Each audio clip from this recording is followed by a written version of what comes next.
And it's a Monday, the week before Easter. Palm Sunday is a special day in our lives because Palm Sunday is not only the beginning of Holy Week, but it's also when my mom went to heaven, and Easter is when Jeff's mom went to heaven. And so even makes this time just a more contemplative time by its very nature, even if it wasn't that was what is our story. And beyond that, with everything that's going on in the world today, I think we're all at a place, I'm hoping we're all at a place where we are looking at life through a different lens. And although that can be hard and really hard, and maybe sometimes, I don't know if you feel this way, I'm working to make it less this way. Emotions can be up and down through the process. I shared last week, and I've been working on it, and continuing to do that is learning how to monitor the amount of news I take in. I'm less attached to my phone, which is a good thing no matter what. Pulled back from too much social media. And, I actually think that that's a really good thing. Yesterday, we were, in the midst of our day, doing what you do in a time like this. And I don't even know what we were doing. At this point, I don't know if I was cooking, we were in the kitchen. It wasn't like we were just sitting. And Jeff just kind of out of the blue said, we're gonna come out of this stronger. And I looked at him and I said, I know that. And he said, we have to choose that. That is our choice. And that might sound kind of glib, or I'm certainly not in any way diminishing the fact of the magnitude of what is happening. We can't change that. We can pray about it and believe that all of the things that we're doing in solidarity, staying home and stopping our lives to stop the spread of this, at the same time, there can be beautiful things found in the midst of it. God never said that we wouldn't go, that there wouldn't be hard things in our lives. We live in a fallen world and there's hard things. But the blessing is that we can go through the hard things. You can go through the storm. You can go through the challenge. And so I was thinking about it, and this word kept coming up in my spirit, the word resilient. It's such a magnificent word. So I looked up the exact meaning: springing back, rebounding, returning to the original form or position after being bent, compressed, or stretched, recovering readily from illness, depression, adversity, or the like, buoyant. I'm like, resilient is a wonderful thing to have in your life, to become resilient, to find yourself go through things, and at the end of the day, having the reality that it made you a better person. I have been thinking about the hardest things in my life. Before Jeff and I first became a couple 24 years ago, 23, how many years, honey? The hard things, right before I met Jeff, one of the hardest seasons of my life. I look back, and during that time that was the hardest season, I made the choice to have a counselor, stay committed to it, find the light in the darkness of what was happening. and change the shift in my mind to be, I'm a valiant warrior, I'm a conqueror, I am resilient, I will be better off for this, because then I'm going to be able to help more people through their things. And I, to this day, believe with all my heart that I'm thankful for it. One of our most difficult times in our business life happened, I don't even know how many years ago now, 10 or ish, or I don't even know. But anyway, when it happened, it was the biggest sense of betrayal. We were so hurt. We were crushed in spirit. It was a hard financial hit. Like, the list is long of what it did. But it's interesting how now Jeff and I speak of it all the time, that we're thankful that it happened. It reset a lot in our lives that made us better. And the hometown that I'm from, Cedar Rapids, Iowa, experienced a flood. I don't even know how many years ago. I don't know that either. Do you know, hun? It was a devastating flood. It literally ravaged the city, and it took years to build it back. But the reality is, on the other side of that flood, it ended up being kind of a rebirth for the city that I love and will forever call home. And good things can come through things, and it will make you more resilient. And that's a beautiful position to be in. You want to be strong. I want to be strong. I want to know strength through my weakness. You know, my faith is what gives me the strength, but I also have been through enough to go, we're going to get through this too. And to see it in the lives of our friends, to see it in the lives of our children, to see it in the lives of just stuff. This morning, to wake up and, you know, the news is a little extra heavy this morning, and we made breakfast, we're getting ready, and to get a FaceTime call from our niece, who many of you know, Jenna. We love her with all of our hearts. She worked for us for a couple of years. She traveled with Grace Hartzel in the early days.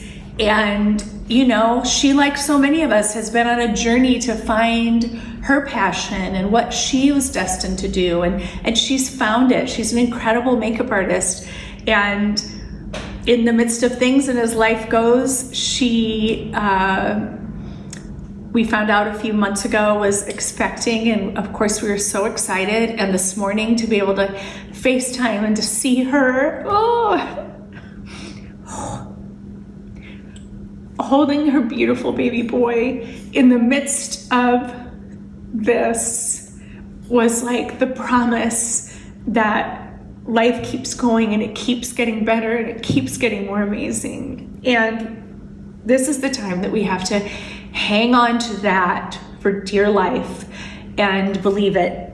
In the midst of it, this time, somebody asked last week, can you talk a little bit about how to stay motivated during this? Or sometimes I see people talking about feeling like they need to be super productive.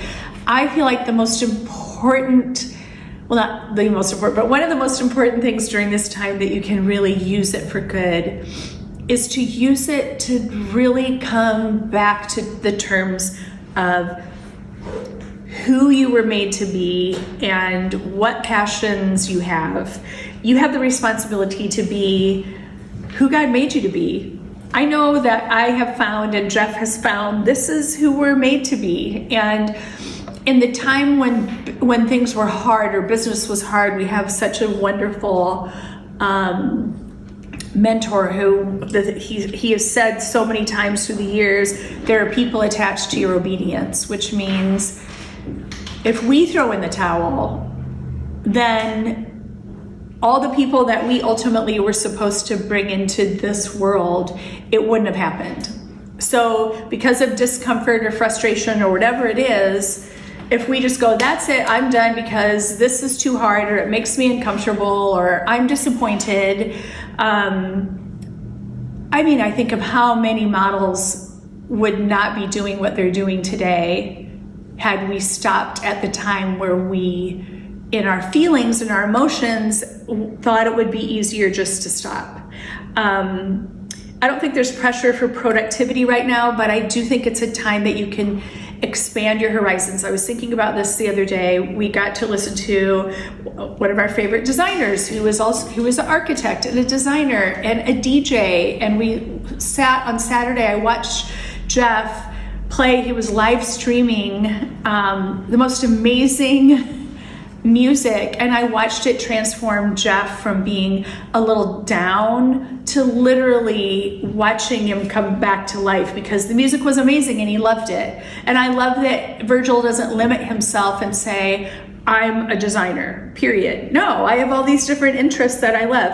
Trisha Yearwood is not only an artist, a singer, a huge country music star, but I've fallen in love with her cooking show because it feels like you're sitting and watching a friend. Well, are there times where maybe she was like, oh, I don't think I can do that because I'm this person? You can't keep labels on yourself. Joanna Gaines, I watched her cooking show that just took place for the first time this weekend, and we loved it. It was on the Food Network. It's going to be on Magnolia Network, but I'm like, okay. So she started off with her passion was journalism and doing local commercials, and then she falls in love, and then her and Chip start doing what they do, and then America finds out what that is, and they start sharing a passion that they have, and now it's turned into cookbooks and all these other things. And what I love is that they're people who allow themselves to keep thinking outside of the box. And that's just not for celebrities, that's for all of us. I'm sure there are things, passions, things that you have that maybe you think it's too late, or maybe you just haven't had the time. You haven't had the time to even think about it. But I think now is the time more than ever to think of all the things you can be and do. Think of all the things that you can be and do in this time. I love that she's a fantastic woman, Bobby Houston, and I love how she refers to, she's from Hillsong, she refers to women as girls. She always, when she is writing and teaching, she always refers to, you could be an 80-year-old girl, or you could be a 10-year-old girl, or a 40 or a 50 or any, and I love that because I've realized that I forever want to be a girl. I forever want to be Mary Monahan. I forever want to remember those things that were in my heart, and you should want that too for your life. Being a woman is being responsible and XYZ, and these are the things that you have to do. But there's something about childlike faith and childlike curiosity and allowing yourself to be open. And the reality is, Liv's trying to, I can't FaceTime you right now. But the reality is, hanging on to that is important, because it's keeping those childhood dreams alive. A few quotes that I read over the weekend on my very limited, specific social media. Never do the envy, jealousy, insecure stuff. Be the hustler, be the well-wisher, and be the go-getter. Even though you're in your home, or you have the time on your hands that you're not running in a million different directions. Although I know that can happen even if you're a mom and you're doing dinner and all the things that you have to do. Please carve out time to rediscover you. Carve out time to rediscover interests and passions. I know I've kind of been on this theme for a minute because it's really and truly what's heavy on my heart. And we did a thing with our models this past week where we asked them to share what the experience of mother has done in their lives. And people just think of this superficial, obvious, but it's deep. It's deep and profound, and I know that it's because part of doing this as a living is helping people find who they are and the uniqueness of that and what that can be. And when you set out on that journey and commit to it, your life can just keep unfolding in really beautiful ways. The other quote was Napoleon Hill, which is an author who has written countless books from years ago, but the things that he teaches still hold true. The number one reason people fail in life is because they listen to their friends, family, and neighbors. Don't let the wrong voices be filling your head of who you are and what you can do and what you're capable of. Lastly, we were looking through notes. We're going to be sharing this week, and we're excited. We revisited our old Model Truth DVD that we did 15 years ago. During that time of revisiting that, we started to have conversations of just what we've learned in the 15 years since and what we feel we could help aspiring models do, et cetera, et cetera. And in that process, we're going through the list of the models who no longer model. And I was just like going through the notes. I'm sitting at my desk, Jeff is sitting at his, and he just kept going, she gave up. She gave up. And I'm like, it's so true.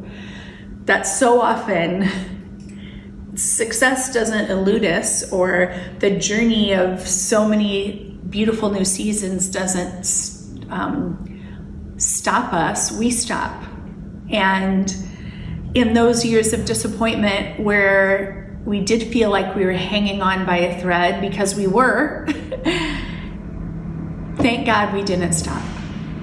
I'm so thankful for that. And in this season of allowing yourself to just breathe and take one day at a time and move forward, I hope that you use the time to rediscover all those things that were planted in your heart from the time that you were a kid, or maybe a passion that you had when you were a teenager that you let go, or anything in between, because you never know the possibility of where that can lead you.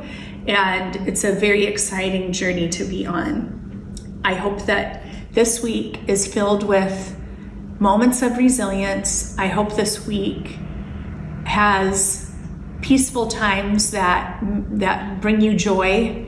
And we, like so many, are just praying for healing and comfort and strength during this time. And I thank you for listening. We appreciate it. I hope that it's encouraging to you, and I'll talk to you next Monday. Bye.